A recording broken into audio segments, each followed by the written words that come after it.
The water has a memory. It holds every secret, every lost thing, in its cold embrace. Down here, in the crushing quiet, you feel the weight of all that history. Most days, I'm just a visitor, a treasure hunter sifting through silt for echoes of the world above. But on this day, I found something that wasn't just lost. It felt like it was waiting. This is the story of the most dangerous thing I've ever found underwater. Every dive starts the same. The chill as the water closes over your head, the world of air and noise replaced by a muffled internal rhythm. Your own breathing becomes a metronome, the only constant in a place of flux. The current whispers past. The silt dances in the faint light. You become part of the river, another piece of debris in the gloom. The visibility today was poor, maybe 5 feet. Light from the surface was a pale, greenish suggestion, not a guide.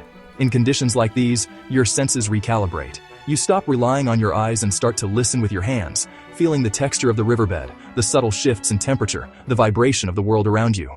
I've found valuable stuff before, things that make your heart skip a beat. The glint of gold is a special kind of magic in the murk. I once pulled a wedding band from the gravel, its inscription still faintly legible. You hold it and wonder about the story. A summer swim, a moment of carelessness, a lifetime of memories washed away. You feel like a custodian of that lost moment. I've found knives, their blades dulled by water and stone, their handles rotted away to a metal skeleton. Each one a question mark. A fisherman's tool or something more sinister? The river rarely gives up its secrets easily. But this find? This was different. It didn't feel like a memory. It felt like a warning. It started with the signal. My detector, usually a calm partner, went insane. It wasn't the clean tone of a coin or the mellow hum of scrap. This was a jagged, angry scream that overloaded the headphones, a shriek that spoke of significant mass and unusual composition. And it was deep, deeper than I usually dig. The numbers on my screen fluctuated wildly, unable to lock on, suggesting a large, irregular object buried far below. My training, my experience, every instinct told me to be cautious. A signal that's strong, that deep, is an anomaly, and anomalies underwater can be deadly. I marked the spot and began to dig. The work was slow, arduous. Every scoop of my shovel was a battle against the current, which seemed determined to fill the hole as I emptied it. The silt I disturbed created a blinding cloud, reducing visibility to zero. I was working entirely by feel, my gloved hands sweeping through the cold slurry, muscles burning from the effort. I pushed my probe rod down. It sank through soft layers, sand, then thick clay, then more sand. I was already 2 feet down, then 3. Far deeper than a casual loss. This wasn't dropped. It was buried, by time or by intention. Then the probe stopped, not with the sharp tink of a rock or the dull thud of wood. It was a solid, resonant clunk, a deep metallic sound that vibrated up the rod and into my bones. My heart rate quickened. The sound of my own breathing became a roar in my ears. I abandoned the shovel and started digging with my hands, scooping away the heavy, wet sand.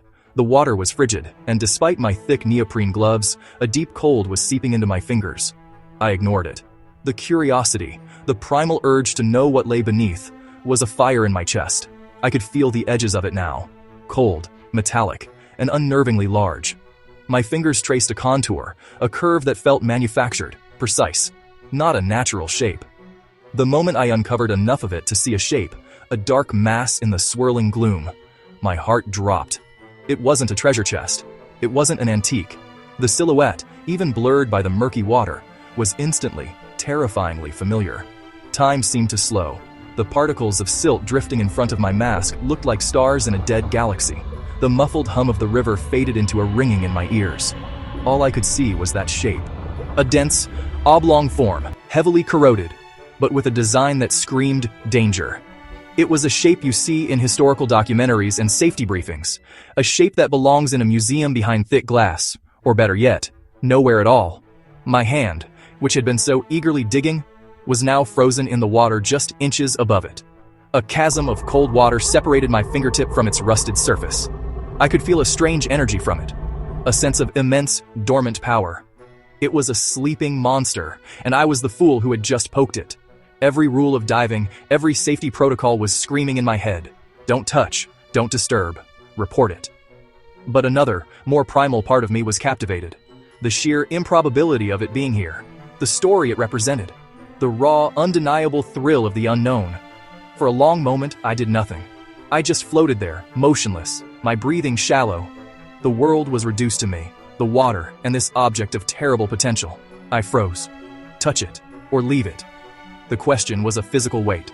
Touch it, and satisfy the burning curiosity, the treasure hunter's impulse. But at what cost? The slightest shift, the wrong vibration, could have unimaginable consequences. Leave it, and live with the uncertainty, the what if. But live. I saw the reflection of its dark shape warped on the curved glass of my own mask, a distorted omen staring back at me. In that moment, I felt incredibly small and fragile. I was an intruder in a place I didn't belong, face to face with a piece of history that had no business being disturbed. My hand, which had been hovering, clenched into a fist. Not in aggression, but in a desperate attempt to regain control, to fight the impulse to reach out. The decision was made. I backed away, slowly, deliberately. Every movement was calculated, gentle. I didn't want to disturb the water, didn't want to send a single pressure wave toward it. No discovery, no treasure, no story is worth your life. That is the first and last rule of this game. As I moved back, the silt I had kicked up began to settle, a slow curtain falling over the scene.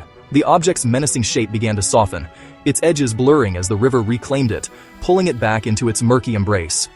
It was as if the water itself was trying to hide it again, to correct my mistake in uncovering it. I didn't turn my back on it until I was a safe distance away. Even then, I could feel its presence behind me, a cold spot in the water, a silent, heavy weight on my mind. The swim back to my exit point was the longest of my life. The familiar riverbanks seemed alien. The light felt different. I had changed. That object is still down there, exactly where I left it. A ghost in the machine of the river. A piece of dormant violence sleeping under the sand. I marked the coordinates, not for a return, but as a warning. It's a secret the river can keep. Sometimes, when the water is still, I think about it. About the sheer dumb luck that led me to it, and the split-second decision that led me away. It's a powerful reminder that the greatest treasures you can find are not always the ones you can bring to the surface. Sometimes the greatest find is the one you know to leave behind. The experience left a permanent mark. It changed the way I see the water, the way I approach every dive. It's no longer just about what I might find, but also about what might find me. The river is deep, and its memory is long. So I have to ask you, if you were there, in that cold, murky water, with the sound of your own heart pounding in your ears, would you have touched it? What would your curiosity have cost you? What choice would you have made in that moment between discovery and survival? Think about it. Be honest with yourself. Tell me your choice in the comments. And follow for the next dive, where we explore what happens when you report a find like this to the authorities. Thanks for watching. Stay safe, stay curious. The river remembers, and so should we. Subscribe for part 2, how reporting dangerous finds really works. Comment your choice below. Underwater retreat through silt cloud.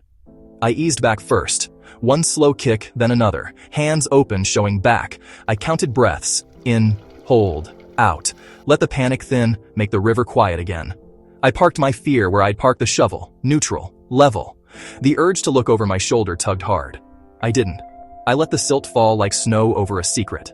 Slow ascent, muted water column. A thin ladder of bubbles. I started up an inch at a time. No fin bursts, no sudden moves. Just buoyancy and patience. I watched the weeds, the sand threads, the lazy tilt of my bubbles. Breath steady, trim flat, hands at my chest. I counted kicks against the metronome in my ears. The river let me go in silence. Breaking surface, wide river, reeds and pale sky. Air felt loud. I took a slow 360. Headland to the north, the snagged cottonwood downstream, a rusted fence post just visible above the grass. I fixed the triangle in my mind and filed it like evidence. Shoreline, waterproof slate, one notebook in hand. Onshore, I wrote time. I wrote depth. I wrote river level. I wrote current speed. I wrote bottom composition. I wrote the exact bearing from the cottonwood. A quick sketch, 3 landmarks, 1 X, no labels that invite curiosity. Phone, radio silhouette, caution marker imagery. Debrief to myself. Curiosity is a spark. Safety is the extinguisher. Do not touch. Do not probe. Mark quietly. Exit clean. Notify local authorities. Notify the bomb squad via non-emergency line. Keep others away without telling them why. Need to know only. Notebook close-up, pencil taps, coordinates. I added coordinates from my GPS log, cross-checked with bank features, noted the weather window. Decision made. Formal report. Paper trail beats rumor every time. Dawn, evening river wide, soft, reflective. We call ourselves hunters, but we're custodians first. The water keeps our mistakes longer than our names. Respect the river. Respect the history. Sometimes the bravest hand is the one that stays still. Subtle pullout. River darkens. Next, I'll show you what happens after the call. how a quiet tip becomes a measured response, and how the river is given its space to breathe again.